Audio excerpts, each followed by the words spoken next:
So today we will finish chapter 8 and start we'll finish chapter 7. And then instead of starting chapter 8 right away, I'm going to do mass spectroscopy. I decided to do that. Mass spec is one of my favorite things. And so we're going to add that into our spectroscopy. We've already learned about IR spectroscopy and NMR spectroscopy and polarimetry. We can call that spectroscopy. We haven't done too much of that, but we're going to learn about mass spectroscopy. And this is our newest instrument. It's called a GCMS. It's a gas chromatograph. That's this part.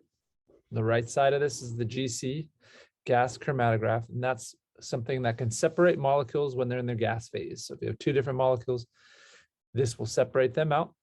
If you have a mixture of two, it'll separate them. And then they get detected after they get separated with this mass spectrometer over here. And that's what we're going to learn about, mass spectroscopy.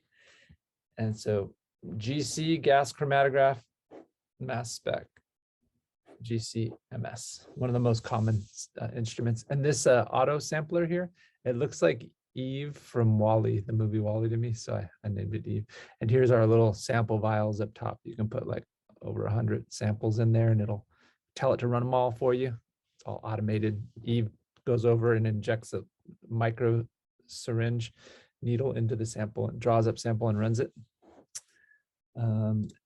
So that's our GCMS. And I made this funny little meme. I think it's funny.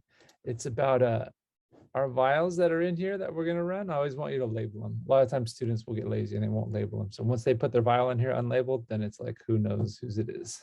So I don't want the vials to feel lonely, like, oh, if a vial's in here and it's not labeled, it feels different than the other vials that are labeled. So I want them all to feel apart so they have their tribe. So here's my my meme about it. Oh, didn't I have a meme about it? I had it open, but I lost that folder. Let's see, 12A and B. Videos, right? Yeah, there it is. Label vials. I can't. Never mind.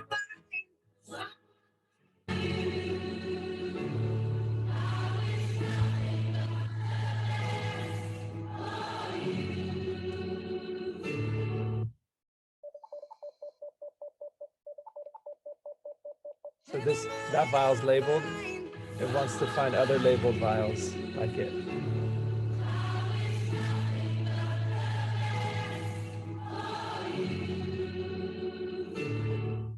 So yeah. Label it. When we start to use the GCMS, label your vials. All right. So any questions so far? Were you able to hear everything good when I did that?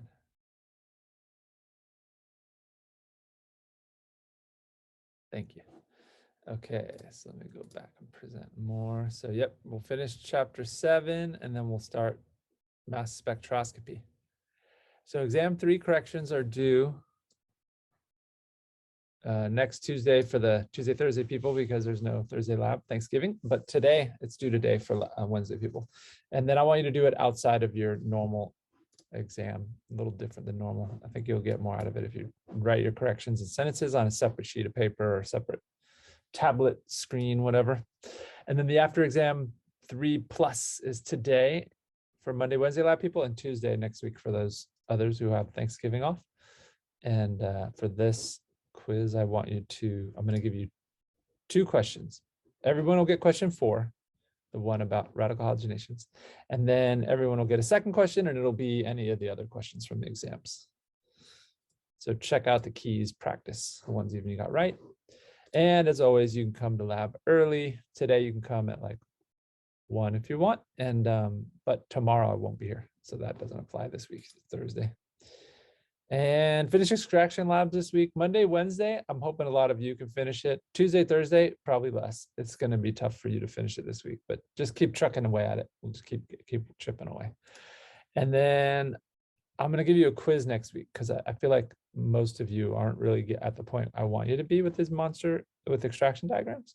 So I'm going to give you a quiz to help encourage you to learn it, really master it. So it'll be a portion of the monster extraction diagram. It'll start off with just the acid-base big 4 acid-base questions, but we've already had that quiz before, so it'll be basically that quiz again, because I noticed when a lot of you are asking me for help, you don't really know those as well as you should. And then I'll give you not the entire monster extraction diagram, because it'll just take a while, but a portion of it. So, but know how to do all of it and understand it all. So it's not like it's not really a memorizing thing. It's more of a just understanding, like, oh, I have sodium hydroxide, that'll deprotonate carboxylic acids and ammoniums. Do I have those? Oh, I do have one. Then it'll be deprotonated. Now, is it soluble or not? And organic or aqueous? So, all right. And then I'd like the chromatography experiment done by next week. We'll see if it can happen. try your best Tuesday, Thursday, people, but Monday, Wednesdays, they should be able to do that. And then homework F is due next week, since we're going to finish chapter 7 today. So I'll make that due next Wednesday, Thursday. And then I'm going to give you a quiz on the mass spectroscopy stuff we're going to be going over.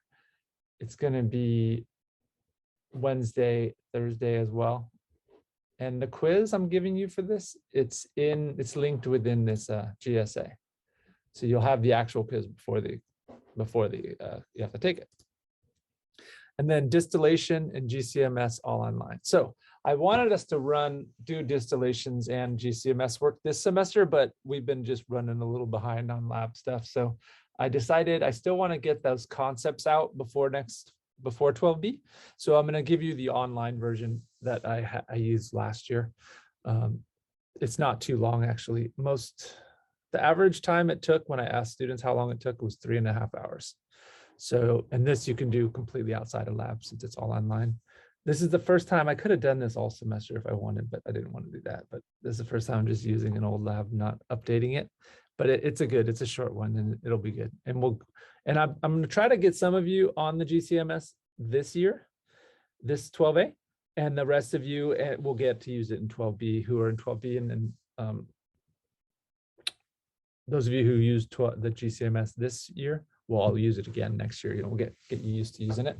It'll be like the NMR and IR. We'll start using that instrument. And we're pretty lucky because most organic chem students across the country and different schools at like UC, state schools, community colleges, they generally don't get to use much instrumentation. They might be able to run like one proton NMR where like maybe someone else puts the sample in there for them, and then they just, I don't know, they hit print. They probably would never run a carbon. They might run some IRs, but not many. And they've most likely never run a GCMS in a first year OChem. So we're pretty lucky to get a lot of this instrumentation. Okay, quiz summaries. So I know I have a few things coming up, but I'm thinking the quizzes, I'm trying to make them like, it's encouraging you to study and you're going to get points for them. They should be high scoring quizzes. So this week, we have the Wednesday today, after exam 3 plus quiz. That's going to happen for you in the Monday, Wednesday labs. That'll happen today. And then next week on Monday, Tuesday, there'll be the monster extraction diagram quiz. So you'll have that quiz, and that'll be the big 4 acid-base reactions and a part of that diagram. And then Tuesday, we'll have a second quiz that day because they didn't get Thursday's quiz. They'll have the after exam 3 quiz. Okay. And then on Wednesday, Thursday, we'll have that mass spec quiz. And this quiz is linked within the GSA material. And it's so you can like work it out. I haven't made a key for it yet. I haven't found the key. I'll look for the key, or I'll make a key so you can have an idea of what's going on. And the GSA has a bunch of example problems like that. So I think you'll like mass spec. I know it's a new thing to learn now at the end of the year, and I always feel like resistant, like towards the end of the year where there's like 2 more weeks left after this week. Then I feel like students kind of like get like this shutdown mode, like, oh, I can't learn anymore. The glass is full. If I learn any more new knowledge, old knowledge will spill out. But no, we're gonna keep going, and I'll try to help you. If you're coming along with me in the lectures, you can come to lab. I'll have you work through examples to where it's not like, okay, here's some things you have to go learn. No, let's learn how to do this right now. And then now that you know how to do it, you just get the points on the quiz. Okay. Any questions about the entrance? I mean, this intro?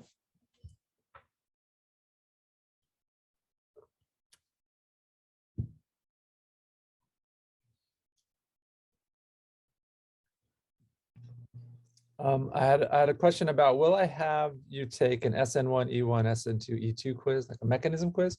And no, I won't, because I felt like I put that on the last exam, the ones where I told you the problems were going to be on there. So we won't have that mechanism quiz this semester. I didn't want to over quiz you.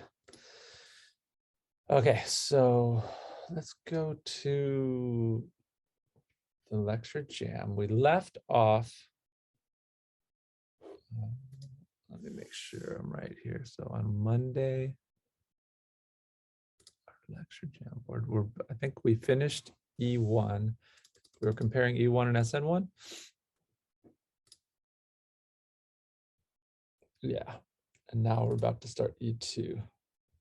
Yep. Remember my analogy that if you heat up a reaction that can undergo both SN1 or E1, if it's in, these are usually in competition, SN1 and E1. If you heat up a reaction, then the hydrogens that are one carbon away from the carbocation, they spin faster, so it's harder for a water molecule to slip past them, so you get more E1 where it hits there. But if it's cooled down, then these spin slower, and then it's more likely that this can hit and do SN1. Okay, so now for E2.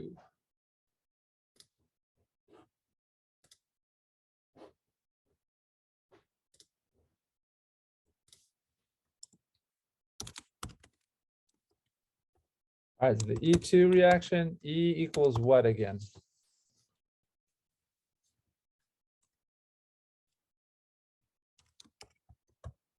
Elimination. E for elimination, and then what does the 2 stand for?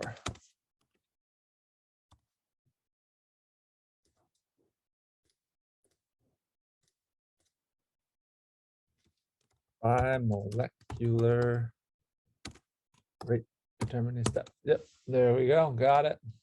E2. Okay, let me make up a nice E2 example. I'm going to add some details to this one too.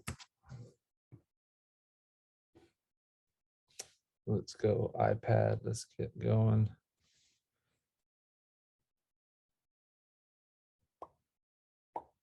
There it is, okay.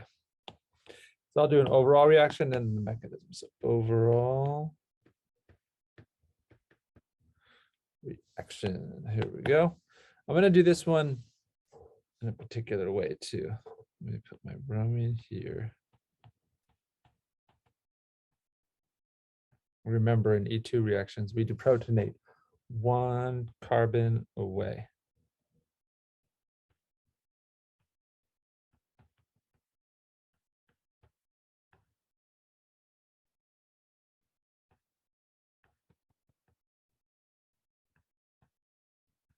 Okay, so I have for this E2, let me undo that. I'll label some things for you. Here is the carbon with the leaving group. Got it. And then I'm going to circle all 1 carbons away. So this is 1 carbon away here. This is 1 carbon away here. And then here, there's no 1 carbon away. It just goes right to a hydrogen. Okay. And here, 1 carbon away, do I have a hydrogen that can be deprotonated?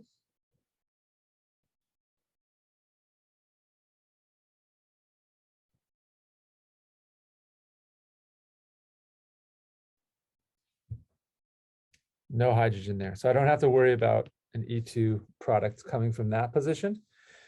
Over here, I do have a hydrogen. Hydrogen that is 1 carbon away from the carbon with the leaving group. So there I can react. Do I have any other hydrogens on this carbon? I got this one. Here I got another carbon, oh no, so I only have that single hydrogen that can react right now. So we're going to add a base, and for an E2 reaction, the bases that are best for it are sterically hindered strong bases. So here is potassium T butoxide. It's like an E2 superstar.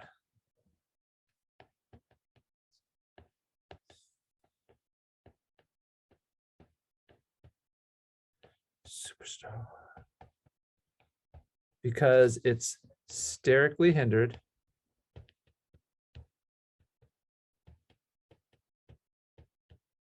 plus a strong base.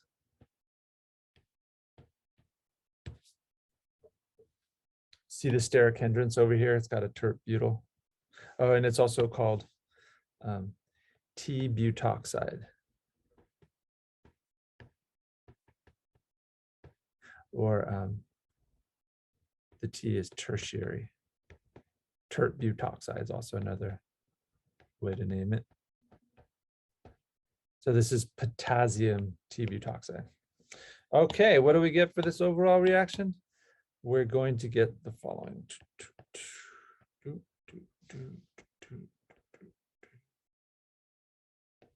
know what? I need to shrink these guys down.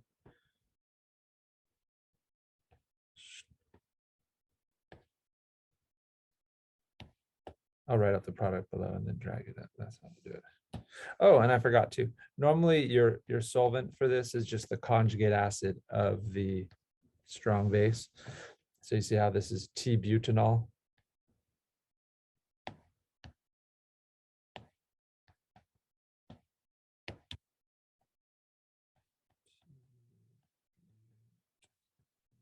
Tertiary butanol.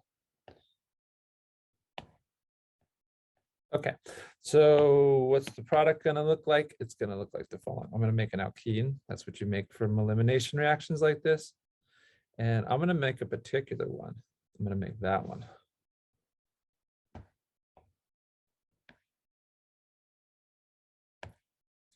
want to make sure that I don't add a carbon or take away a carbon. How can I help myself? And by trying not to count my carbons. I'll count from here. 1, 2, 3, 4, 5, 6, and then I'll add on the other one. 7, 8, 9, 10, 11, 12 carbons on this one, huh? Let's count again. So let's go maybe like I'll count from here. 1, 2, 3, 4, 5, 6, 7, 8. Where did I put my 9, 10? 9, 10, 11, 12. Got them all. Okay, good. And I'll also produce the T-butanol. The one of the T-butoxides is going to become T-butanol as it gets protonated. And then, of course, the leaving group came off, right? The bromide. And then the groupie potassium just floating around, just watching the whole thing. Okay, does anyone notice anything interesting about this alkene product? I'm only showing that one alkene product. What's interesting, special about that?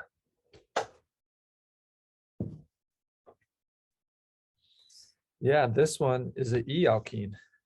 If I cover up this side, here, let me do it. It's red from my Google Chrome browser. So if I cover up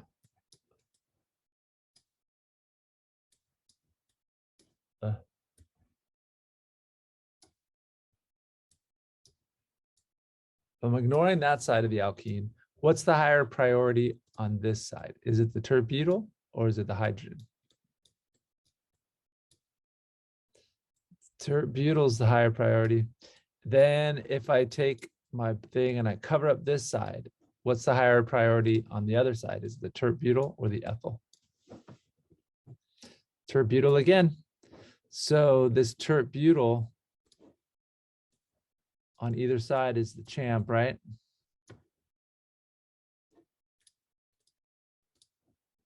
So I've got higher priority here, higher priority here. So this here is the E alkene. The higher priorities are on opposite sides, they're trans.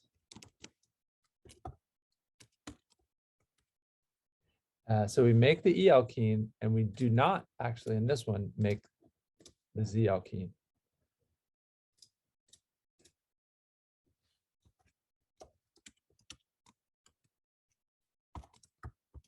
Only the E alkene is made.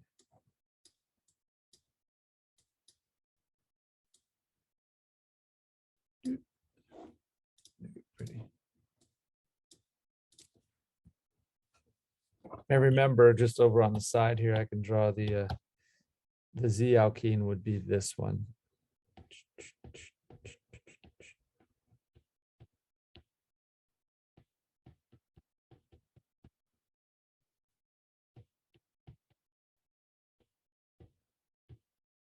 Not made. Make my little box smaller. Oh. The Z alkene's not made, just the E alkene. So what's up with that? Why is that happening? The reason why is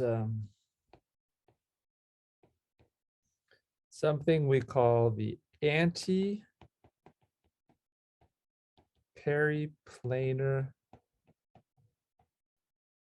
transition state or mechanism. Antiperiplanar mechanism.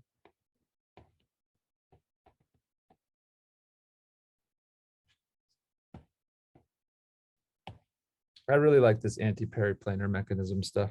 So I'm going to definitely ask you about it on the exam, final exam. So let's do some practice, get good at it. So before we do that though, what does antiperiplanar mean? So anti means, I'll just type it on, peri.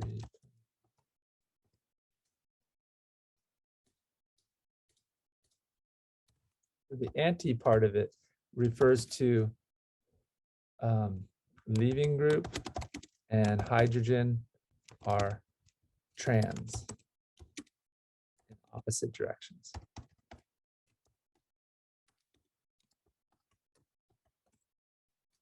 You may remember way back when that we talked about Newman projections, Newmans.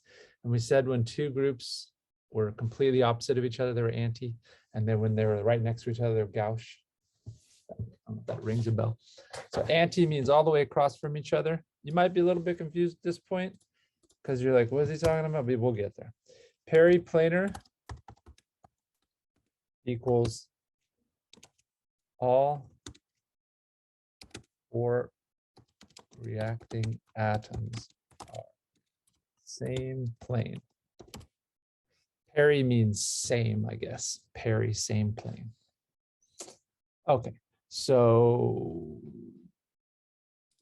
probably still not seeing what's going on here, but we will when we do the reaction mechanism. Here we go. So let's draw the mechanism. I actually drew the molecule up in the antiperiplanar reactive conformation in the overall reaction. So let me redraw that. I'll add some color to this one too. So it's going to be bromine here. We'll go blue.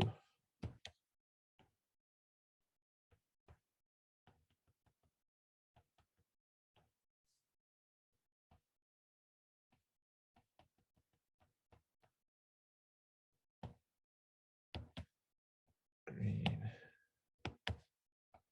H.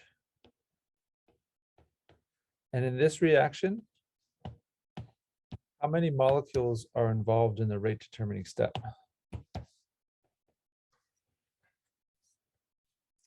2. So it's because, and the mechanism's only a single step. It all happens at once. Like SN2 was a bimolecular rate determining step and it all happened at once. This is an E2. The mechanism's only one step. So it's just a bimolecular rate determining step. Okay, let me point out a few things. First off, that A, the bromine, if I call that A, I call this next carbon B, this carbon B, C, and then the hydrogen D. You notice how atoms A to D are all in the same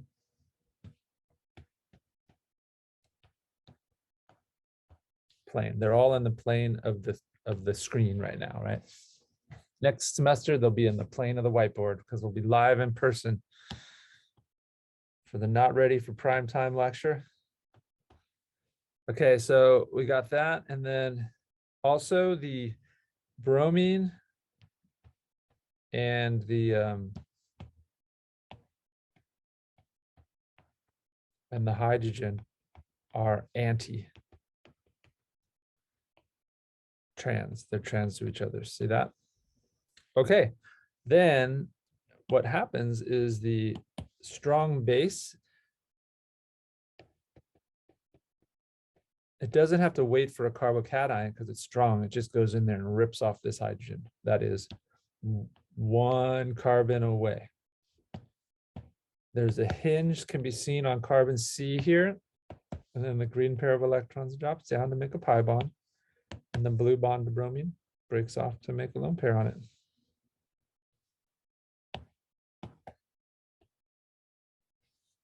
And I'm going to draw the product, kind of how I think it'll look initially before it like rotates around. I usually don't draw the product this way once you get good at it. I'm going to draw it like this. Let's go. Let me draw it a little better. I'm going to put my alkene here, and I'm going to say this is a trigonal planar carbon here, but I can draw it sideways like this.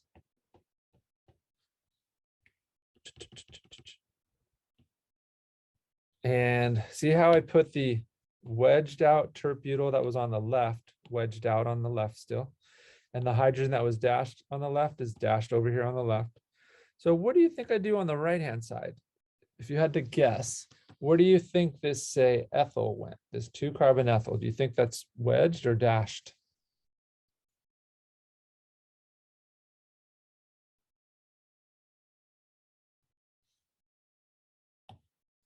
It's going to be wedged. It's going to stay wedged. So the terp-butyl on the left that was wedged, it's still going to be wedged. The ethyl on the left that was on the right that was wedged, still wedged. And then so my other position here, I have another terp-butyl. Oh, but I didn't have color, did I? This should be green. It's not easy to be a pi bond, and it's not easy being green. It's not easy being green. Enjoy the colors. All right, then we got our bromide down here.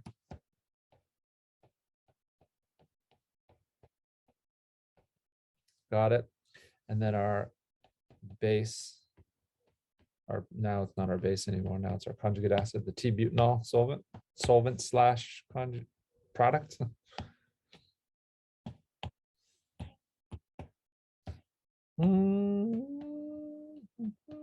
There we go. Okay. So whatever, once you put your leaving group and your hydrogen antiperiplanar, whichever group is wedged on the left and wedged on the right, they're going to be on the same side in the product. And this you can rotate around to draw like so, right?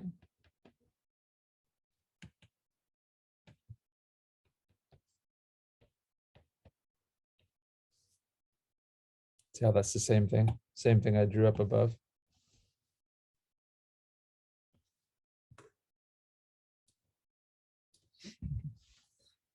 Okay, so let's get good at these. To be good at these, you should be able to rotate bonds good.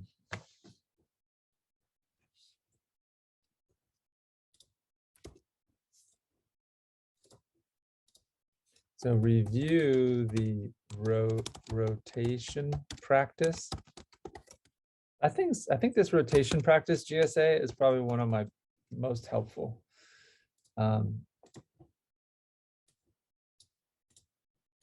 Because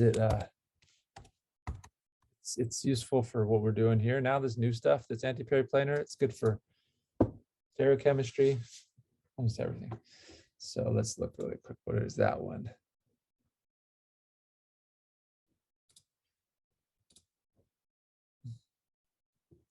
I think I have it here, don't I? Or no, I don't.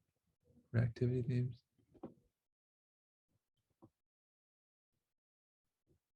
Rotation practice copy right there. Very first chapter, we went over that,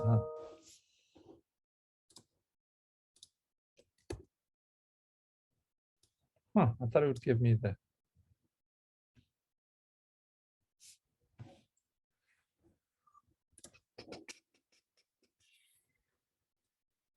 Now, if I hit that, copy, that's how I want to do it, huh?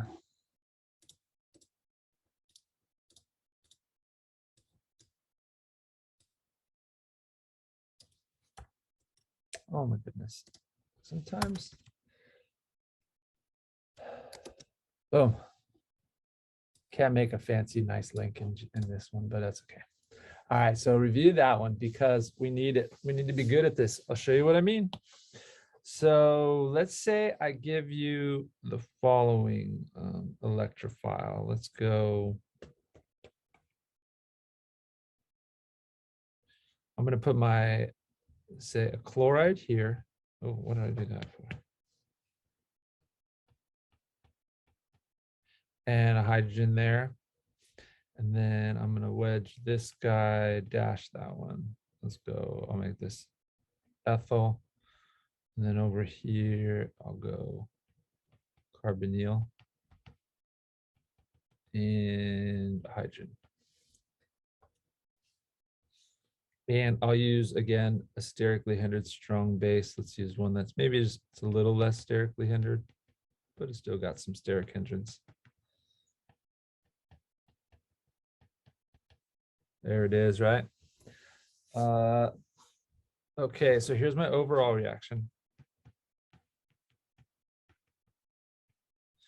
Before I draw out the overall product, I'm going to do the mechanism to help me see it. So to start, my hydrogen and my leaving group, the hydrogen that's one carbon away, are they antiperiplanar right now?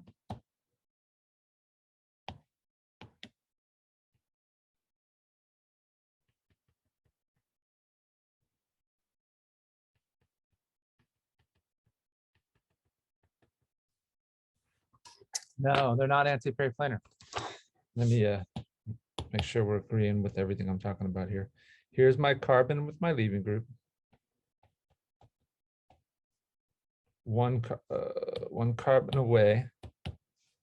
One carbon away, one carbon away. No carbon here for one carbon away.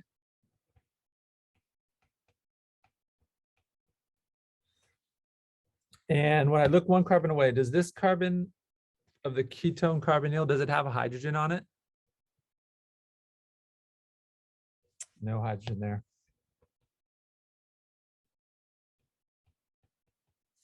No hydrogen there, but I do have one hydrogen here. And currently, is it antiperiplanar?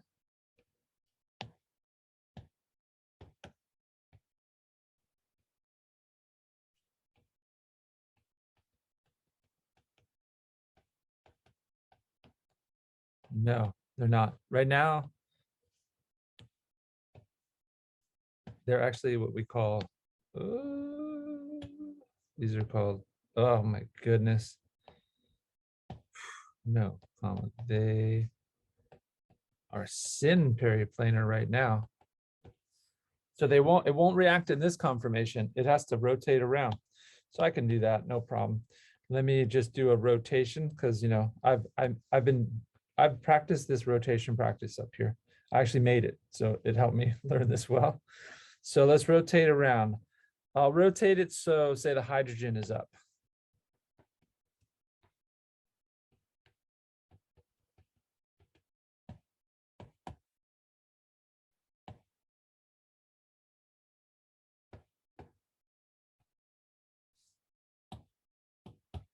Okay, so I rotated around that bond. Should these wedge and dash on the chlorine side, should they be the same or different?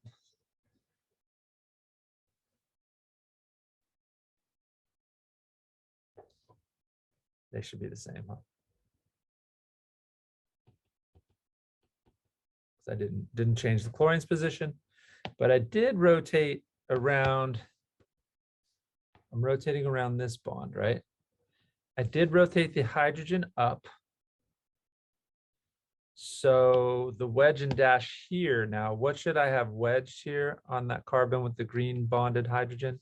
And what should be dashed? So where should the methyl be? Should the methyl be wedged like it started now, or should it be dashed now?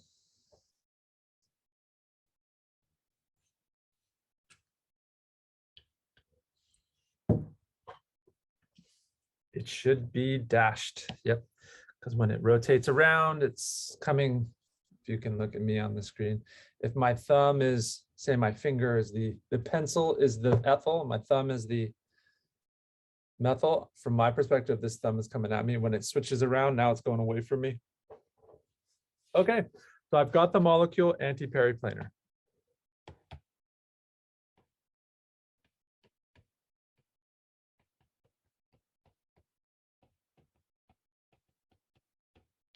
So it's in that antiperiplanar conformation I want. So my base can come in and do its reaction. So I'll bring in my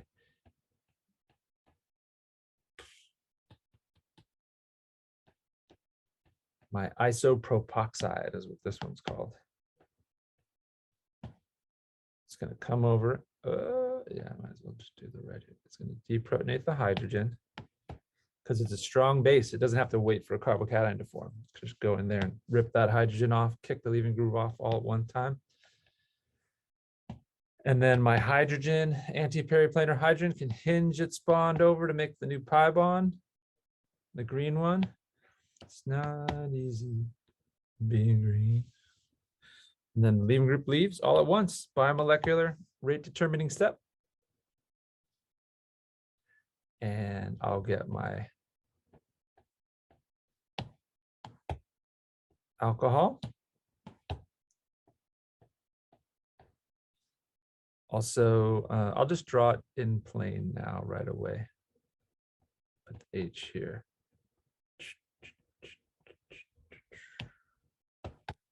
Green pi bond. It's not easy being green.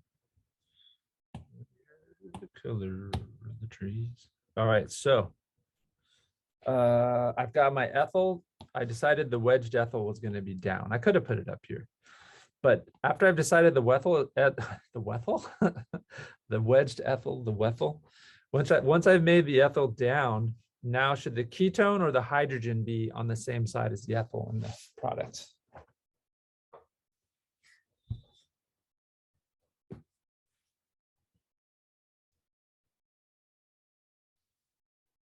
The ketone needs to be on the same side.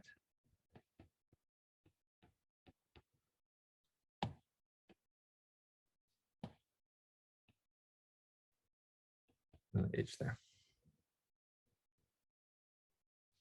Because when I'm antiperiplanar, the ethyl and the ketone are on the same side, they'll wind up still being on the same side. And then I put a hydrogen here. Sorry, that's a hydrogen. That's a methyl, huh? Thank you. I think Santos was helping me. So this is a methyl, then that's going to be a methyl there. There we go. Good. Yep. All right. So which alkene did I make in this case? Did I make the E or the Z?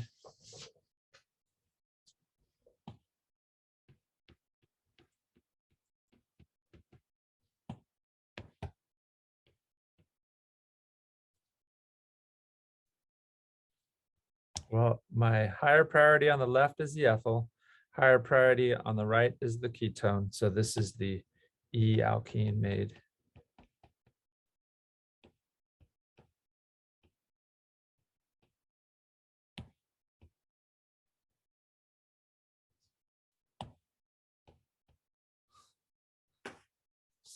All right. We don't make the Z. Oh, wait, I'm sorry. This is the Z. They're on the Z same side. My bad. Woo, thank you for coming live. It's the worst when I first started teaching online, that one, what was it, spring 2020? I'd make these lectures at home by myself and I wouldn't have someone to catch my mistakes. Thank you for catching this. Okay, so yeah, so we only make the Z alkene, no E alkenes made because it has to undergo the antiperiplanar transition state. So let's try another one. And then the next one, I'll make an interesting one where I can get multiple products and also we'll do the transitions, the reaction coordinate diagram and all that. So let's go.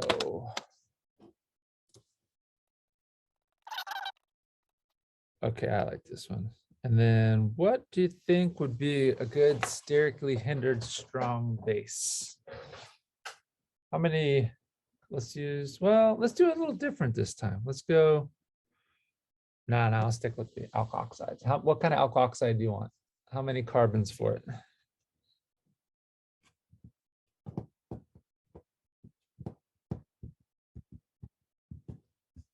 I saw a 6. Okay, we can try that.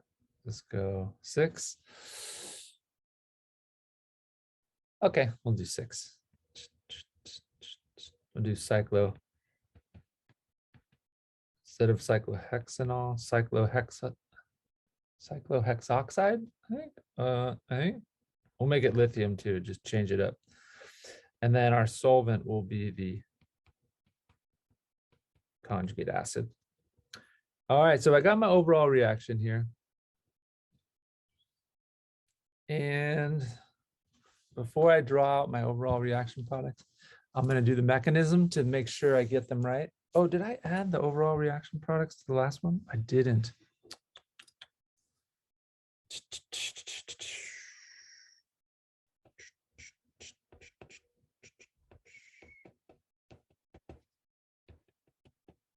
I forgot to come back, add in my overall reaction products then. There we go, completed that one. Okay, now for this one, I'm going to do my mechanism first and then draw in my overall products. Okay, so let's label some things. Here's my carbon with my leaving group.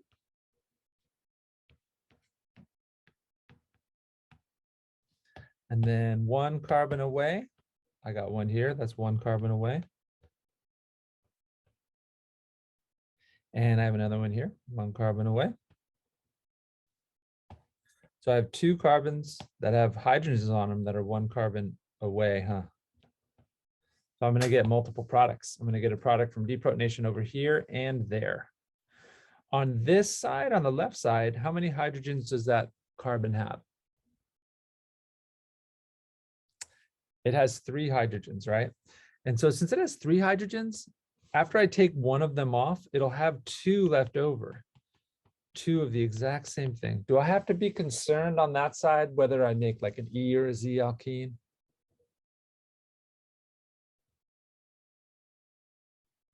Yeah, this side's easy. After I deprotonate one of the 3 hydrogens, it will have 2 hydrogens left.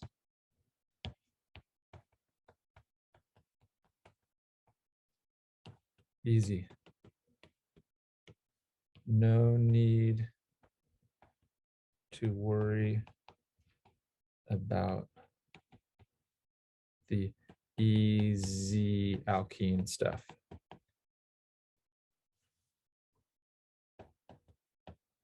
This is gonna have 2 hydrogens there. So for that one, it's gonna be easy to draw. I'll do that one first.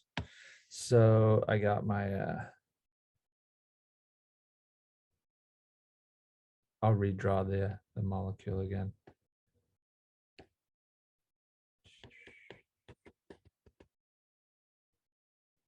It will be that this guy is it will be taking the antiperiplanar hydrogen, but I'm not going to concern myself about that antiperiplanar hydrogen's like geometry because I know it's not going to matter. Hope that's making sense. I think maybe when you see the product, it'll make more sense if it's not making sense yet.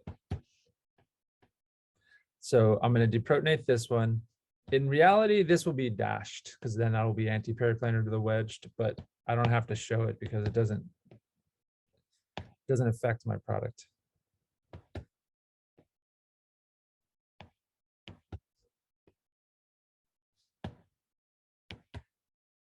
Okay, here we go. We're going to make an alkene there.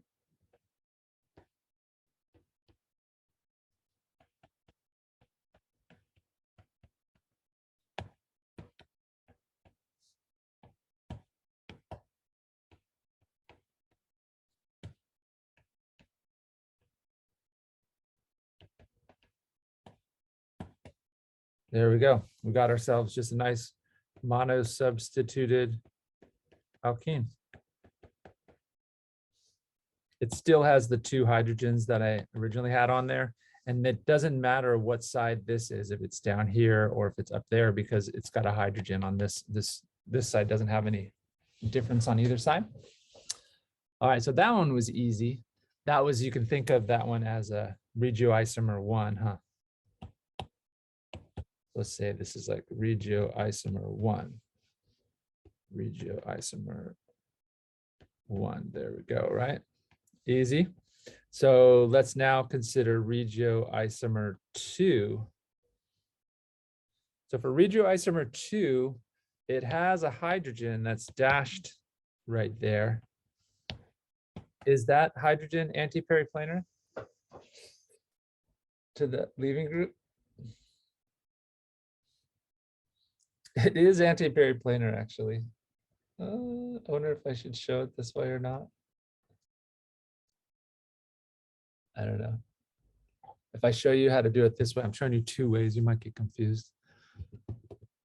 Let me not show it yet. So it is antiperiplanar right now, but I'm going to make it look antiperiplanar like we saw before. So this is regioisomer 1. Let's go regioisomer 2 down here.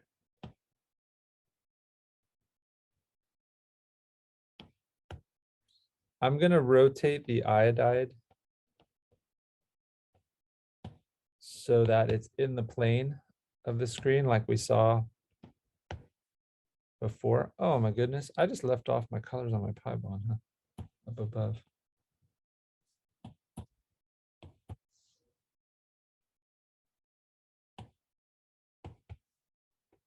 There we go. So I'm going to rotate the iodide and that hydrogen that's going to react so that they're antiperiplanar and in the same screen, in the screen of the Jamboard here. So when I do that, what's wedged here and what's dashed on the iodide side? So I'm taking my electrophile and I'm rotating.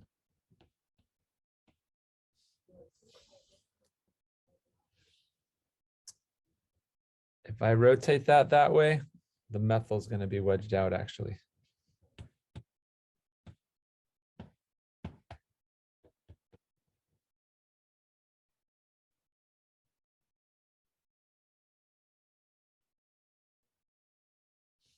And if that methyl doesn't look right to you, being wedged out, do the rotation practice. Okay, so I got that one. And then on the other side, when I take this hydrogen that's dashed and I bring it to the plane of the page, where should my isopropyl be? Should it be wedged or dashed?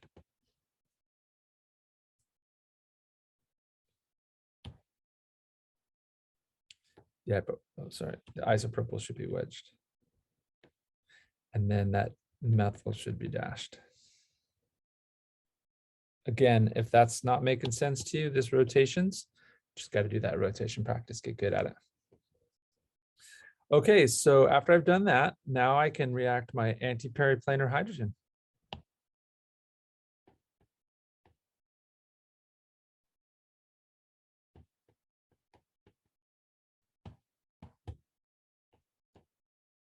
Comes in here to deprotonate this hydrogen, hinging on that carbon, swings down there, and iodide leaves. Bimolecular rate determining step. I produce my iodide leaving group. And my product will have a double bond.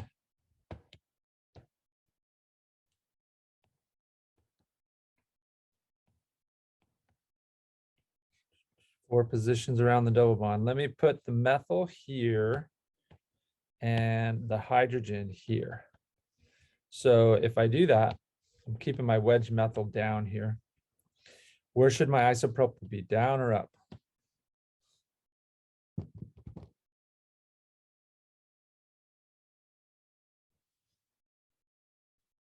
should be down. Because the isopropyl, the methyl and the isopropyl, the methyl on the leaving group carbon and the methyl and the isopropyl on the methyl, they're both wedged, so they should both be on the same side. And then the dashed hydrogen and this methyl on the right, they should be on the same side. So what kind of alkene did I make for this one? The E or the Z?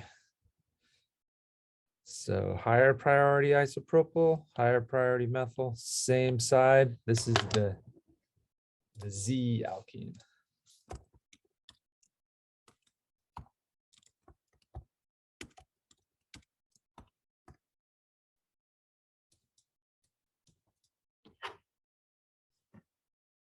All right, let me fill in my overall products. I forgot to do that last time. So I make a mono-substituted product that has some stereochem to it, and a tri-substituted that has stereochem as well. This is the E alkene. And then I make the protonated base here, the cyclohexanol, lithium spectator ion or groupie,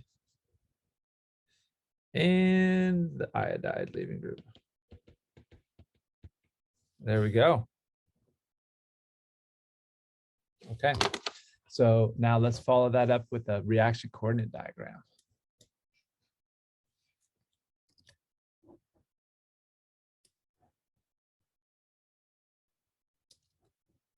Okay, so we start off with our electrophile and the base at some energy.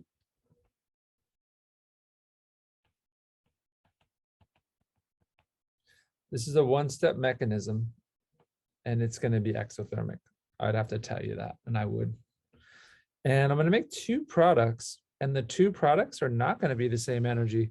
Which one's going to be the higher energy product? The mono-substituted alkene or the tri-substituted?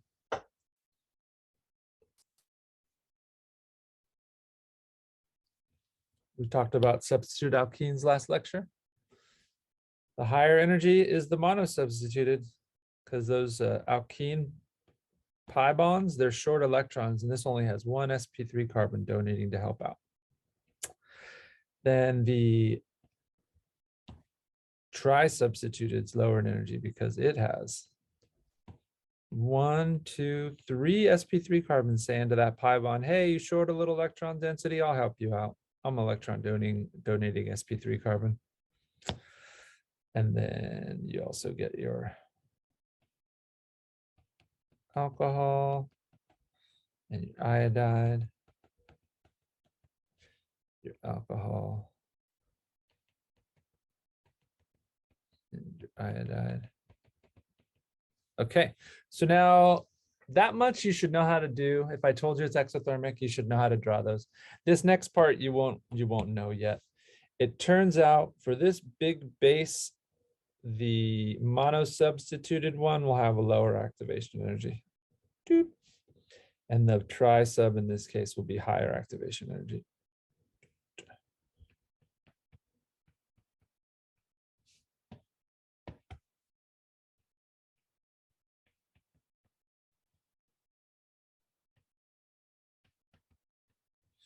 So why do we have that happening? I'm going to tell you more about this in chapter 11. I could tell you now, but I think it's good to like hold off on that last bit of information because it's just so much information right now in this chapter. So I could tell you briefly what it means, but I won't ask you on the exam this year. That'll be a 12B question. Briefly, it's because this base is really sterically hindered, and these hydrogens, this regioisomer area, it's less steric hindrance. This area, it's really sterically hindered. It's a tertiary hydrogen. This big base has to get in there, where it's easier for the big base to get in out here. So lower activation energy for that one. Okay, so let me just make sure I capture that for those reading this later.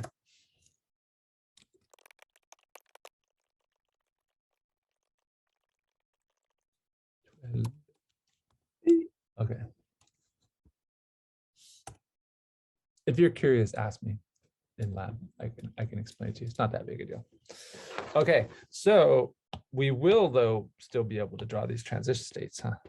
So this transition state 1, it looks more like reactants or products.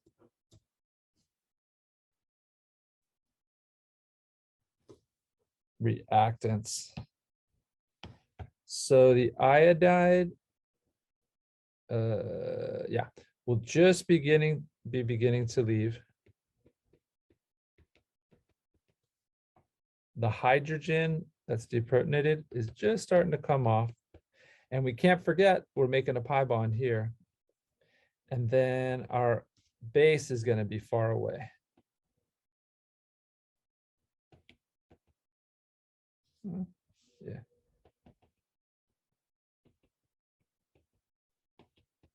Okay.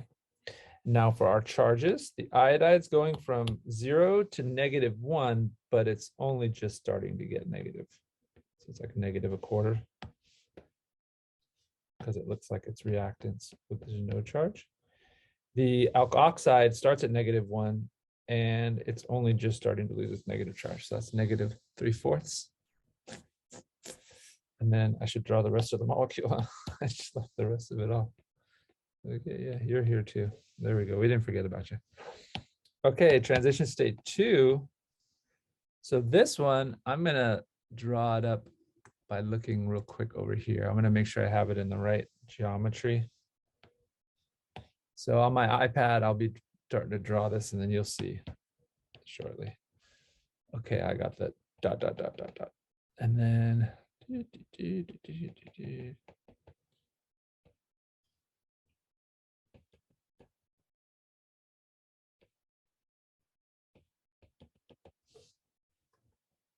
let's see what I drew. So I drew it in the antiperiplanar conformation that I shown you before. This one looks like reactants as well. So the hydrogen hasn't been taken away that much, and the iodide hasn't left all that much. The base is pretty far away.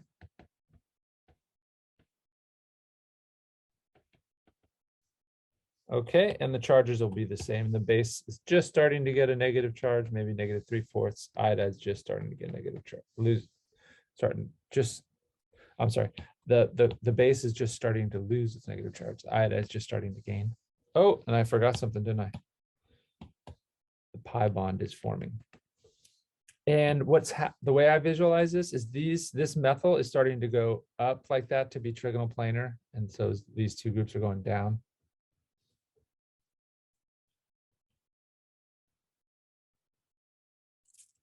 Okay, we got it. So we're getting good at this antiperiplanar stuff, starting to see how it goes, right? You just start off with the making sure you're picking out your carbon with your leaving group, one carbon away, and then deciding the one carbon away, does it matter if I have to draw it antiperiplanar because I might only get one product, or does it not matter? Like this one, it matters. There's just one hydrogen there, it's a stereocenter. For this one, it didn't matter. 3 hydrogens, I'll be left with 2, and that's the same thing.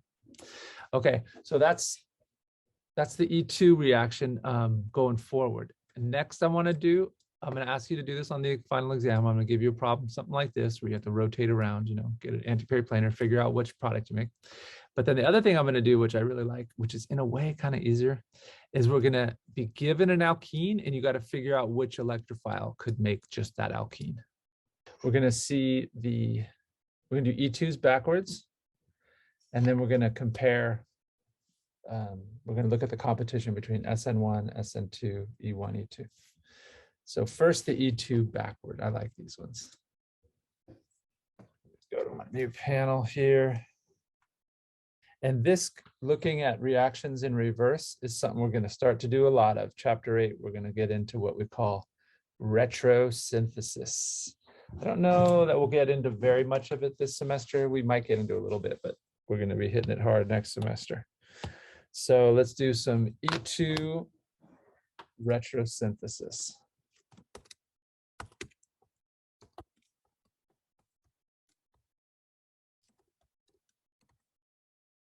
So what is retrosynthesis? It says it's retro which is like backwards, like the past, like the retro clothing styles. And synthesis is like you're going to be making something. So here's what I'm looking for.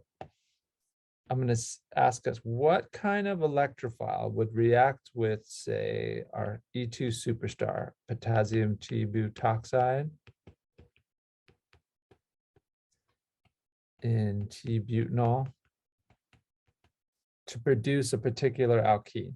Let's pick one with like, let's say, I got a methyl on this side, an ethyl here, and then I'll go tert-butyl here. And I'll just stop there. So I only want to produce that alkene. What alkene is that, by the way? Is this a, let's see, what kind of substitution is that alkene? And what kind of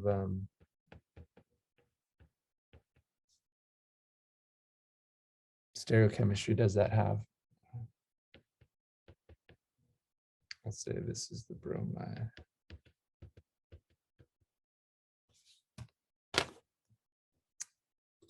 So yes, I see tri-substituted. That's right, tri-substituted. And it is the Z alkene. It has the highest priority groups on Z same side.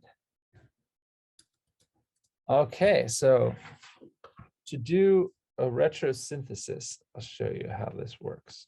I just abbreviate retro. You start off by drawing your product that you want to make. And then you ask yourself, what could that come from? And you use these retro arrows. That's the retro arrow, that double-lined arrow.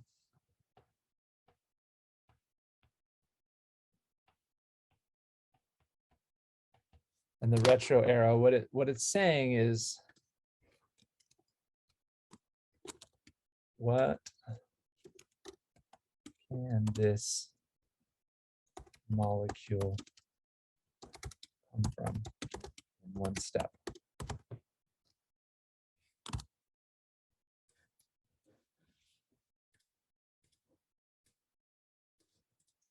So I'm asking, what could this alkene here come from? This tri-substituted Z alkene.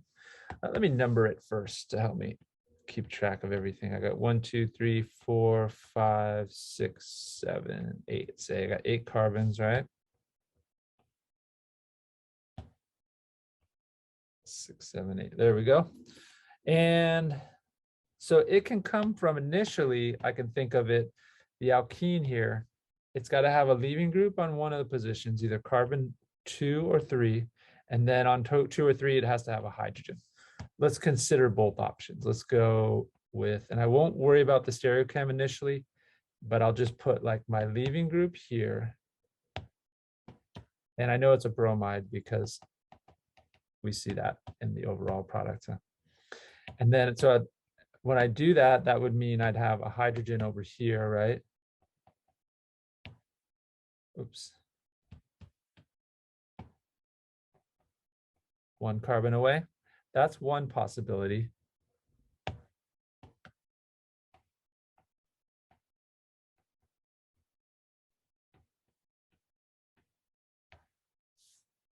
Another possibility would be to, around that alkene, have the bromine on the other side, right? Did I give myself? I'm missing an ethyl, huh? 9. Sorry about that.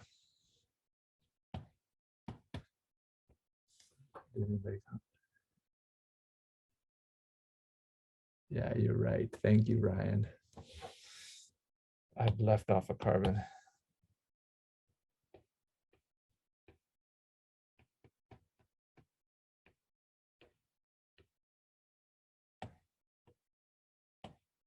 Okay. So now I could put the bromine on carbon 3. So I just need to have where the alkene is going to be made. I need to have a leaving group on one of the alkene carbons and a hydrogen on the other one. So what seems to be the better choice? One of these regiochems is much better than the other one.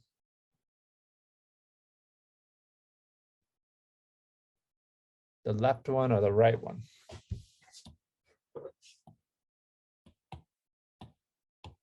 Well, let's look at both. So for this carbon right here, this is my carbon with the leaving group right there, right? There we go.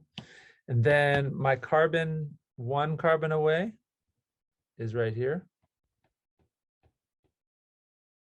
But I also have another one carbon away right there.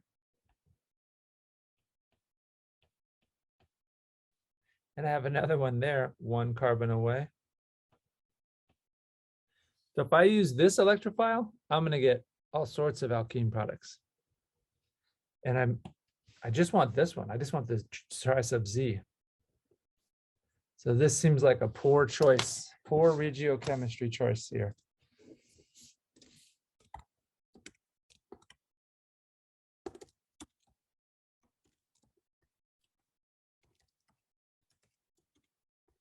It would give, let me see, it would give actually 1, 2, 3, 4, 5 different alkenes.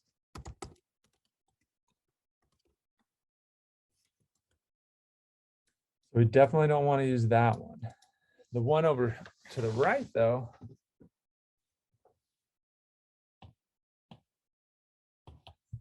it has carbon 3 as its carbon with its leaving group.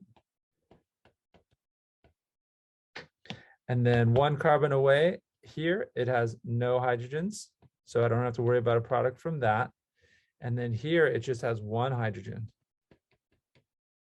So this regiochem can result in just a single product.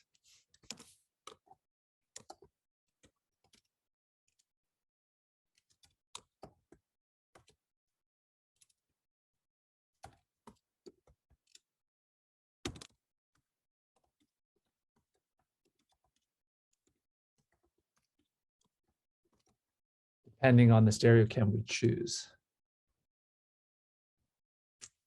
So that's the one we want to choose. That's the right answer. I'll show you the correct answer now. So it's got to have my hydrogen. So let's draw, I'll add stereochem. I need to have my hydrogen and my bromine antiperiplanar. So I'll just draw them up antiperiplanar first like that. Then I want to pick particular stereochem to help me out here. I have a wedge and a dash on both of these carbons.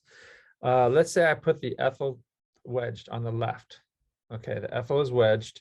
And actually, I'll color these guys so they really stand out. So I've got like I'll go like a red ethyl here. So it stands out from the black methyl. What should I put wedged on the other side then? Should this be the tert-butyl or the hydrogen?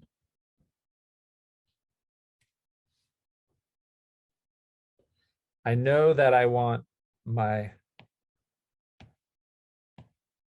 ethyl and my tert-butyl on the same side, don't I? So I want my tert-butyl to be wedged here and the hydrogen to be dashed.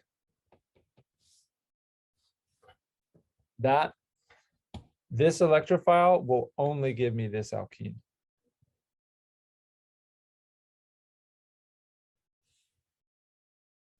Does that make sense? So that's one answer to this problem. I'm going to make my box bigger.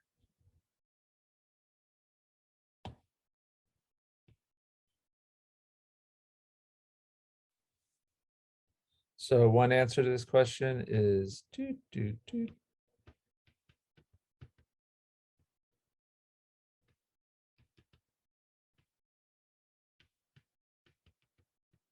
that.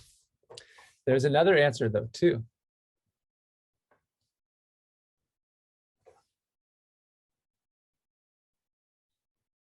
Do you know of another electrophile that would only give me this alkene?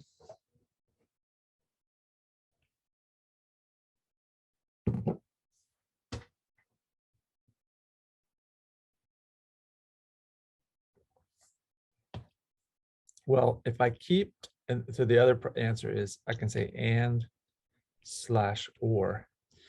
If I keep my hydrogen and my bromine antiperiplanar, and I go wedge dash again, wedge dash, and I decide to have, say, the ethyl dashed and the terbutyl dashed, it'll still give me the same product, huh?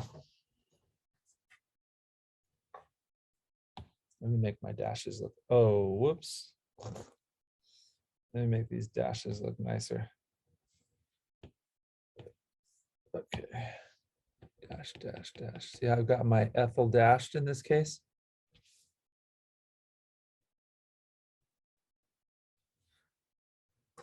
How are these two related? These are enantiomers. So I could use, let me calculate R and S2 for them. So let's go for the left one. It's going to be A. Yeah, that'll be highest priority. A, B, C. So A, B, C, it's S.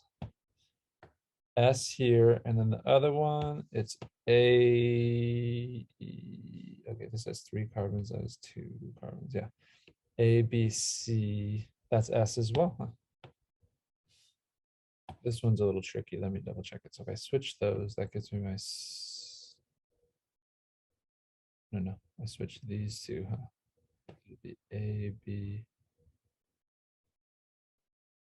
yeah, S, okay. So I've got the SS and the RR enantiomers. So for this reaction, I can get just that alkene. I could use the SS enantiomer alone, the RR alone, or a racemic mixture of both. Does that make sense?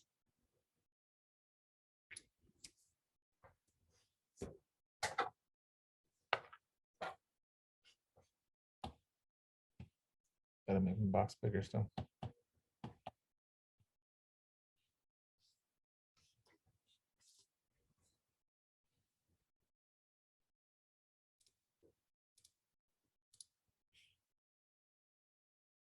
It can be equal quantities of both, or it could be unequal quantities of both. Doesn't really matter because they each give the same thing.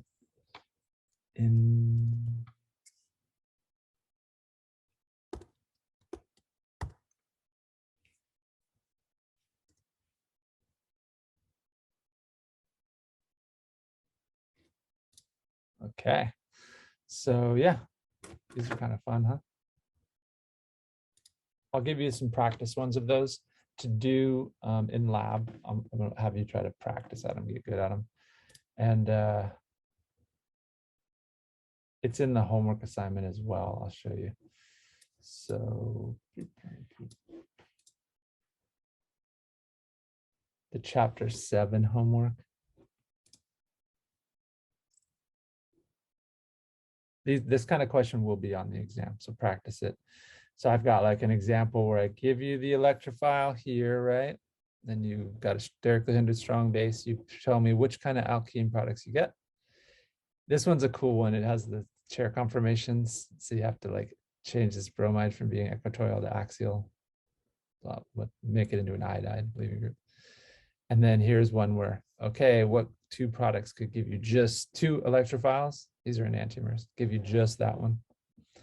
And I have a antiperiplanar worksheet I'll have you go through, and it kind of talks you through this. I want to make a Google slide animation of this. I started to, but it's just taken too long. But I have this old version that you kind of walk through the examples. It's not animated, but it'll be helpful. All right. So let's end chapter 7 with the competition. Let's get ready to rumble. It's a competition between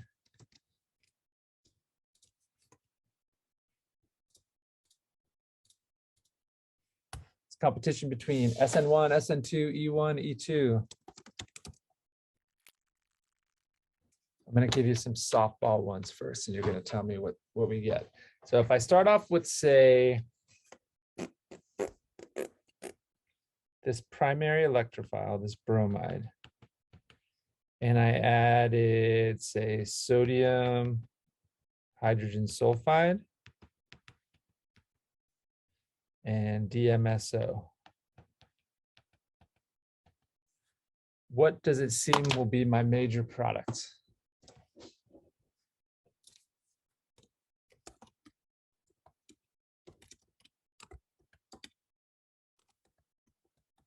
And when I say that, I'm referring to like mechanism as well.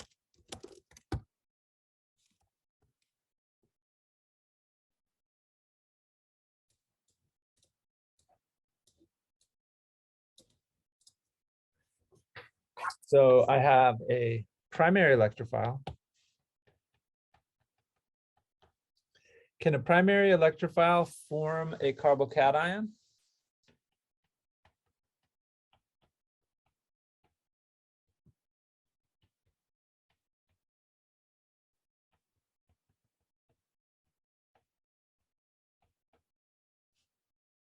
No. That means no SN1 or E1 because they both start off by making a carbocation. So now it's just down to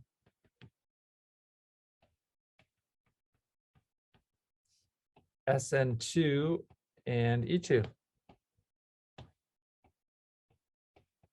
So what does it look like it's going to be? I've got what kind of solvent here? Polar aprotic.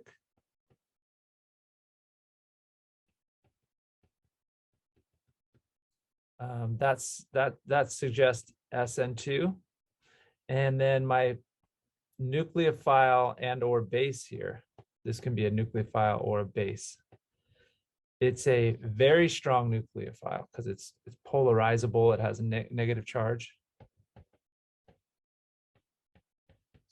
And it's a weak base. It's lower on the periodic table. So what's it look like it's going to happen mostly? SN2. Dun, dun, dun, dun. There we go.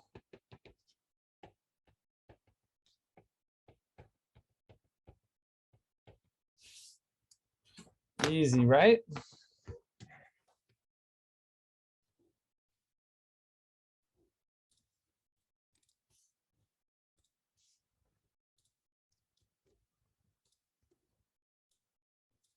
Let's try another one. How about we go tertiary this time? I'll give it some StereoChem too, make it interesting. Iodide. And I add like water and I keep it cool. So we got a tertiary electrophile.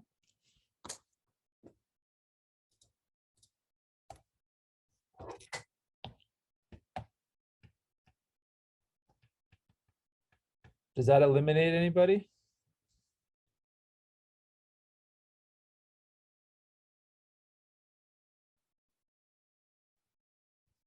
That eliminates SN2.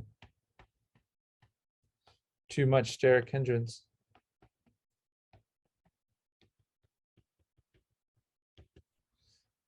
The water here is a weak base / weak nucleophile. It's weak in both cases. So how's that going to affect it? Weak base, does that suggest it'll be good for E2?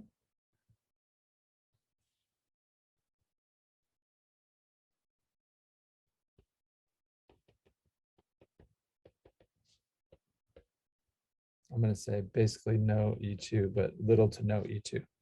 So then it's down to SN2. I mean, not SN2, SN1 or E1. And the coolness favors which one? SN1. So our major product here will be SN1. And we'll get the racemic mixture of the alcohol. Hydronium chloride. Oh, not chloride. Iodide.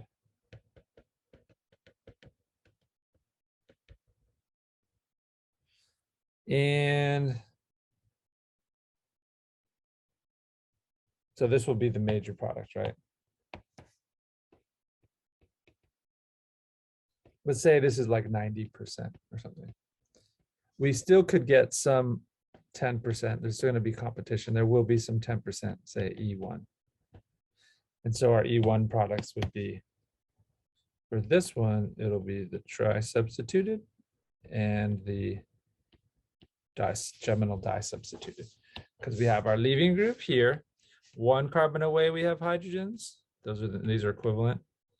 And then one carbon away, we have hydrogens. Yeah. And it's not an E or Z because the methyls are the same there. Okay, I have a lot of good help for this in our chapter 7 PowerPoint, online version, downloadable version. Let me show you that on my end a little bit. I'm going to let you click through this more, but it'll I'll just do it pretty quickly here. This one is pretty good. It's kind of confusing though, but check it out if you want. This one's good. I like this one. We got a little SpongeBob theme here. So we're going to look at the relatively weak and strong nucleophiles and bases. So we're going to categorize things as either strong or weak bases, and then also as strong or weak nucleophile. So we're going to put them in different buckets. So here we go. I think it's got sound too on this one. Let's see. So what bucket do they belong in? So we got the chum bucket. Are you ready, kids? And we've also got the weak base, weak nucleophile, weak base, weak nucleophile.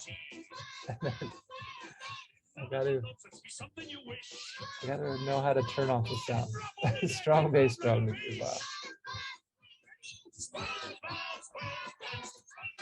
Okay, weak plankton, weak recipes.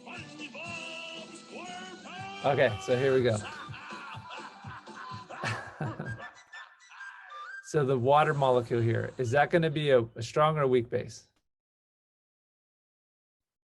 A weak base. Strong or weak nucleophile? Weak nucleophile. So where does it go? Into the weak base, weak nucleophile bucket. These weak ones, they have to wait around for carbocations to form. This methyl sulfide. Okay, is that a weak base or a strong base? We're going to call it a weak base because it's below oxygen on the periodic table. It's bigger. And as a nucleophile, super strong nucleophile. It's negative charge, polarizable. So that one's going into the weak base, strong nucleophile. Then iodide, weak base, strong base. What do you think? It's a weak base, one of the world's weakest bases, because hydroiodic acid is an extremely strong acid. What about as a nucleophile? I know we've mostly seen it as an electrophile, but as a nucleophile, it's got a negative charge. It doesn't have any steric hindrance of other atoms, and its negative charge is spread out over a big area, so it can polarize a lot. So it's a great nucleophile. So it goes into the weak base, strong nucleophile. Hydroxide. What do you think about hydroxide? Is it a weak base or a strong base? When you think of sodium hydroxide, you think that's your classic strong base. And then in terms of a nucleophile, it's got a negative charge. That's good.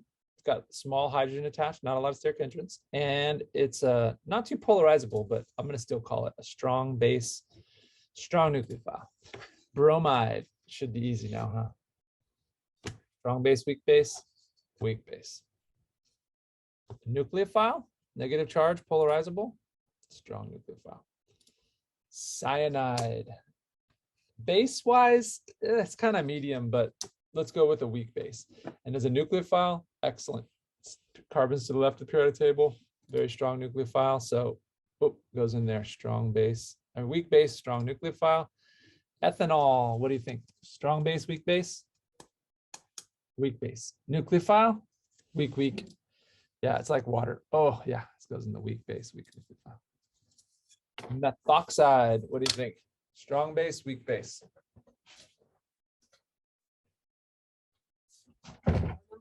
I'm in lecture still. Just a little bit. Thanks. All right, so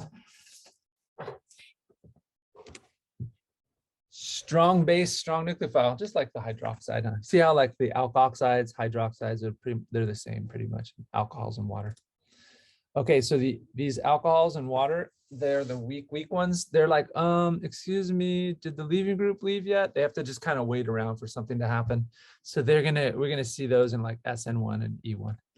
And then these ones are such strong nucleophiles that they just want to get back and do an SN2 backside attack. So we're not waiting for the leaving group to bounce. I want SN2 now. So these ones are SN2. And then these ones, they can be nucleophiles, but more often they're bases because they want to just deprotonate that hydrogen 1 carbon away. So out of my way, I've got a leaving group to evict. And then plankton, where does plankton go? He goes into the chum bucket with his weak plankton, weak recipes. He's got to steal the Krabby Patty recipe from SpongeBob. Okay, so back to electrophiles. If we have a methyl electrophile, can it do SN2 with that big cone of reactivity? For sure. Even though this is a strong base, it's going to do SN2 because there's no 1 extra carbon, right? So it's going to do SN2. Boom, we got it. And then we have a primary electrophile. It's a smaller cone of reactivity, but it's okay. And this sulfide, it's a strong nucleophile, good for SN2, and a weak base, so we don't really have to worry about E2. If it hits this 1 carbon away, it usually just bounces off, doesn't do E2. Like a glove, fits in. And then secondary, cyanides, weak base, strong nucleophile. It's got enough room for secondary still. Might bounce off and not react as a base. Boom. Tertiary, now it's super crowded. This sulfide is a great nucleophile, but it's too crowded and it's not strong enough a base to do E2, so it just bounces off and that's it. No reaction. Glove don't fit. You must quit. And then our carbocations, that's the key, right? You can form tertiary and secondary. We're not going to form primary or methyl. So we got that one again too. So can you be a carbocation? No. Can you be a carbocation? No. Can you be a carbocation? Yeah. I can be a carbocation. Tertiary, yeah. And now once we become a carbocation, we got a couple options. SN1, cool. Under cool conditions, it's favored SN1, and then SNE1. In this E1, you can get 2 different products or 3 products in this case, because carbocations here, 1 carbon away, we got a methyl, 1 carbon away, we got a methylene. And when you heat it up, you favor that one. So E2, 1 carbon away, none. Primary, yep. Can you do E2 on a secondary? Yes. Can you do it on a tertiary? Yes. Okay. Now, here's a table. You don't have to memorize this table, but it's a reference. This is what we're going to follow along. So when we have a methyl electrophile like this guy, methyl electrophile, if you have a nucleophile like water or alcohol, a weak one, there's going to be no reaction because the water needs to wait for a carbocation. Carbocation won't happen. When you have a primary electrophile like this guy, no reaction again with water or alcohol because they can't make carbocation. And then when it's the primary carbocation or primary electrophile has branching, we're going to still say no reaction for this guy. Okay, when we get to secondary, now you can form a carbocation, so this weak nucleophile can react and it can do SN1 or E1. If we cool it, we get more SN1. If we heat it, we get more E1. Tertiary, again, that's the best for SN1 and E1. Pops off, right? So if you cool it, more SN1, more E1. All right, now what if instead of having a weak nucleophile, weak base, we have a weak base but a good nucleophile? Methyl, boom, right away, backside attack, SN2. Primary and primary branched, SN2 is major. Secondary, SN2 again. And then, but tertiary, you can get some E1. This guy is such a weak base. I don't think you're going to see much E1, but other weak bases like water would. Okay, and now here's where things get interesting. You have a strong base, strong nucleophile. So for methyl, this methoxide will do SN2 on the methyl because that's all that can happen. Primary, it's going to do SN2 as well. It's also going to do E2, but you're going to get like you're going to get more SN2 because there's not much crowding. Right when you put a branch on there, now that cone of reactivity has gotten smaller for SN2, so E2 starts to take over, start to get more E2. And then you just get more E2 for everybody. And this is a strong base of steric hindrance, except for the methyl. All right, let me explain that a little better. This is like the catch right here. That's like the tipping point between SN2 and E2 at the branched primary carbocation. So that's the key point to remember. And then you're going to get E2 for all the other ones. I'll show you with another way. So this is where the rubber meets the road. I just thought of that phrase, where the rubber meets the road. And I found this cool artist too, who finds, what are these are called? Gators, tire treads that fall off trucks on the side of the road. And then he makes it into art, and he made them into crows, because I guess a lot of crows get killed on the freeway because they're trying to eat food that people throw out of their car. So try not to throw your trash out of your car. So if you have a small base that's strong like these are all considered pretty small and strong. E2 will be major with a primary branched. If you have a big base that's strong, T-butoxide, this guy, sterically hindered strong base, E2 is even major when you have primary without a branch. So that's the cutoff point. The poor crow that died on the freeway. All right, here I have one more thing that is helpful for helping you remember this stuff. Let's see where we're at. All right, we're good. Okay, so I've got all these circles. The SN1 reaction, the purple circle here, that can happen with secondary and tertiary electrophiles, right?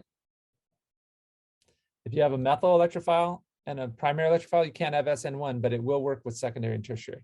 So now what reaction works only for methyl, primary, and secondary electrophiles? This green circle.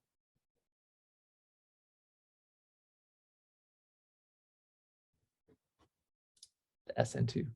SN2 likes methyl the best, biggest cone of reactivity, then primary, then secondary. It doesn't work for tertiary SN2. Okay, which reaction works for primary, secondary, and tertiary electrophiles? The blue circle.